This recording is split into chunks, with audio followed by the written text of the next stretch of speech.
Saudara Jenderal TNI Andika Perkasa dicecar anggota DPR atas tidak hadirnya Kasat Jenderal Dudung Abdurrahman dalam rapat kerja dengan Komisi 1 DPR.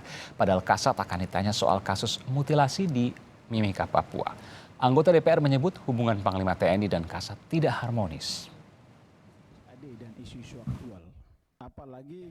Panglima TNI Jenderal Andika Perkasa dicecar anggota DPR atas ketidakhadiran Kepala Staf Angkatan Darat Jenderal Dudung Abdurrahman dalam rapat kerja dengan Komisi 1 DPR.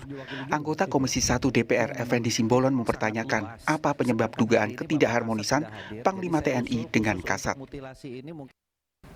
Ada apa sih ini? Jangan ada dusta di antara kita dong. Masa setiap ada panglima, dari ke panglima ke Kasat begitu terus? Dari zaman Pak Muldoko ini. Pak Muldoko ke Pak Gatot begini, Pak Gatot ke Pak Hadi begini, Pak Hadi ke Pak Andika begini, Pak Andika ke Pak Dudung begini. Sampai kapan, Pak? Kenapa kalian yang ego begitu? 450.000 itu tentara, bapak saya pun tentara. Kalian sudah menikmati amanah kok nggak bisa menjaga? Hanya ego-ego begitu saja. Kalian mau manggung jadi capres, jadi cawapres. Saya usul mendingan dihentikan semuanya. Kita hadirkan Kepala Staf Angkatan Darat, hadirkan Panglima TNI, Kepala Staf untuk membahas. Kami banyak sekali di temuan-temuan ini. Yang insubordinary, disharmoni, ketidakpatuhan. Ini TNI kayak gerombolan ini, lebih-lebih ormas jadinya, tidak ada kepatuhan. Ingin penjelasan dari saudara Jenderal TNI Andika dan penjelasan dari Jenderal TNI Dudung Abdurrahman. Ada apa terjadi disharmoni begini? Ketidakpatuhan. Sampai urusan anak Kasat pun gagal masuk Akmil pun menjadi isu. Emangnya kalau anak Kasat kenapa? Emang harus masuk? Emang kalau anak presiden harus masuk? Siapa bilang itu? Ketentuan apa? Ini kita harus tegas, Pak. Tidak hadirnya Kasat juga dipertanyakan anggota Komisi 1 DPR Yan Permenas Mandenas karena Jenderal Dudung akan ditanya soal kasus mutilasi di Mimika yang diduga melibatkan prajurit TNI. Jadi nanti kita minta Pak Kasat hadir untuk menjelaskan secara khusus di komisi terkait dengan kasus mutilasi di Papua. Itu. Saya pikir ini sudah berulang kali kejadian dan ini yang sudah sangat fatal dari sekian yang terjadi. Jadi saya pikir Kasat harus hadir untuk menjelaskan ya, karena sudah menjadi atensi dan perhatian dari Bapak Presiden sendiri.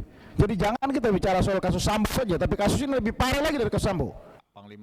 Anggota Komisi 1 DPR dari fraksi Demokrat Rizky Aulia Rahmanata Kusuma meminta tidak hadirnya Kasat jadi catatan khusus. Banyak sekali isu-isu yang kita harus bisa bahas dan kita harus bisa rancang di sini untuk bekal kita perjuangkan di seberang sana, Bu Ketua. Jadi agak repot juga kalau misalnya pada nggak hadir seperti dengan segala hormat Pak Wamen, Pak Panglima dan Pak Wakasat, mohon dijadikan catatan yang kuat, Bu Ketua. Wakil Kasat Majen Agus Subianto menjelaskan, Jenderal Dudung Abdurrahman tidak hadir karena memeriksa kesiapan personel yang akan bertugas ke Papua. Bapak Kasat akan mengecek kesiapan personil yang akan melaksanakan tugas operasi ke Papua.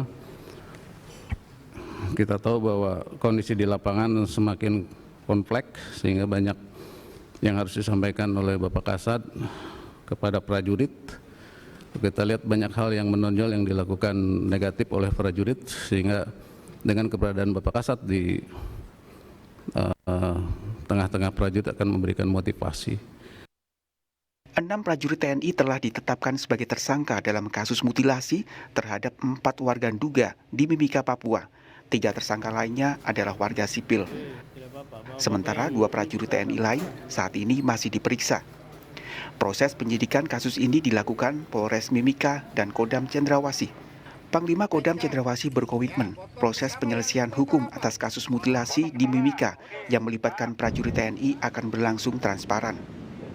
Dengan perintah dari Panglima TNI dan arahan dari Bapak Kepala Staf Angkatan Darat bahwa kasus ini harus dibuka secara transparan, memenuhi nilai-nilai akuntabilitas baik dalam aspek keadilan hukumnya dan kecepatan. Dalam kasus ini, para tersangka dijerat dengan pasal pembunuhan berencana dengan ancaman hukuman maksimal hukuman mati. Tim Liputan Kompas TV.